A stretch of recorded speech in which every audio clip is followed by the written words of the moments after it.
দেখুন, এটা ত্রিপুরার ঐতিহ্যবাহী পূজা, কেয়ার পূজা। এবং আমরা একদম যখন ছোট ছিলাম তখন থেকেই এই কেয়ার পূজা, তার যে অনুভূতি এবং তার যে বিষয় আমরা জানি সবাই। এবং বকবরক ভাষায় কেয়ারের অর্থই হচ্ছে একটা গণ্ডি দেওয়া, অর্থাৎ এই গণ্ডির বাইরে কেউ যেতেও পারবে না এবং বাইরের থেকেও কেউ ভিতরে ঢুকতে পারবে না, এরকমটাই ছিল।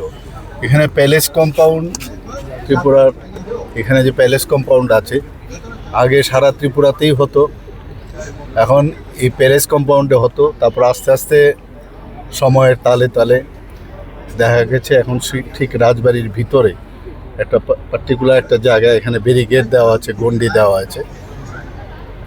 তো সেখান থেকে কেউ বাইরেও আসতে পারবে না, ভিতরেও আসতে পারবে না, যেতে পারবে না।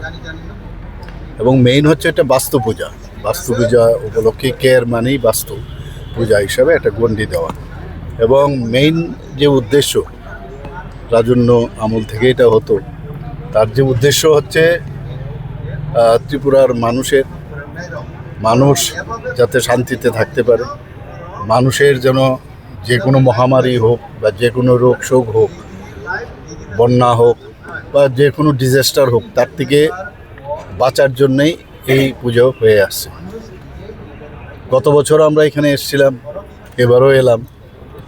আমাদের যারা লোকজনেরা আছেন তারা এই কেয়ার পূজাকে সামনে রেখে এই ধরনের আয়োজন রেখেছে। আমার সাথে আমাদের ত্রিপুরা প্রদেশ বিজেপির মাননীয় সভাপতি অভিষেক বাবু আমার সাথে এসছেন, জেনারেল সেক্রেটারি থেকে আরম্ভ করে জনজাতির লিডাররাও এখানে সবাই এসছেন।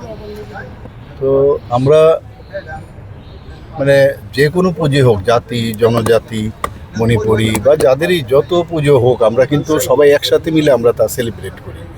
এবং এর মধ্যে একটা আত্মতৃপ্তিও থাকে যে আমরা সবাই এক, এই যে বিষয়টা এর মধ্যে চলে আসে।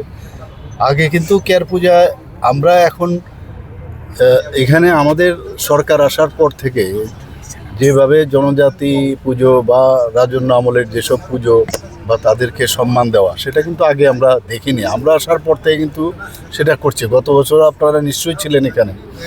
তো আমরা সাড়ম্বরে এই পুজো আমরা পালিত করেছি। আজকে আমি এই কেয়ার পূজা উপলক্ষে সমস্ত ত্রিপুরাবাসীকে আমি শুভেচ্ছা জানাবো।